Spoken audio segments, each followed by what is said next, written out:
Þjóðarsjóður eða stöðugleikasjóður. Hvort vekja hljómar kannski vel og kannski bara fallega.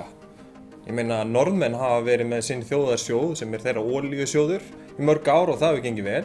Eigum við ekki bara að gera eins og þeir?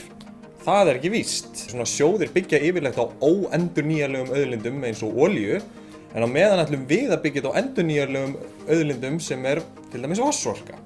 Svo erum við í raun með þjóðarsjóði nú þegar í einstöku lífeyrissjóðakerfi sem þarf að fjárfesta fyrir tugi milljarða króna á hverju einasta ári erlendis. Þar að auki stendur ríkið frammi fyrir því að við erum með ófjármagnaðar lífeyrisskuldbindningar upp á 620 milljarða króna.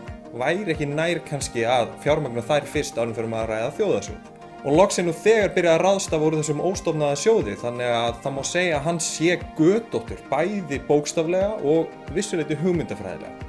Smelt á greinina til þess að lesa meira.